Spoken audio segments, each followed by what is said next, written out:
بطارية الايفون 14 برو بكام؟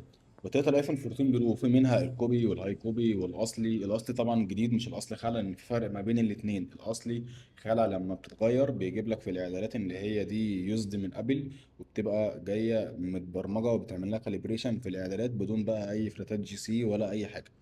الاصل خالع بتبقى عامله في حدود من 3 ونص لحد ال 4 ونص حسب نسبه البطاريه. يعني ممكن اجيب لك بطاريه 90 حاجه و90، 100، على حسب نسبه البطاريه اللي احنا ايه هنجيبها ونركبها لحضرتك.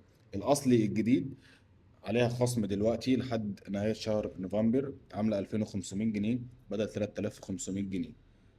طبعا في درجات اقل، كوبي بقى وهاي كوبي، بس انا بصراحه ما بحبش اشتغل فيها علشان خاطر بيبقى فيها مشاكل. واكيد طبعا يعني ايفون 14 برو مش هركب له مطريه مثلا كوبي ب 1000 جنيه ولا حاجه ويبقى فيه مشاكل كل شويه، وكمان الجهاز يسخن مني كل شويه ويجي عند نسبه شحن معينه والجهاز ينزل بسرعه ويفصل شحن مني. فانا انصحك يا اما تخليك في حاجه اصل خالع، يا اما اصل جديد.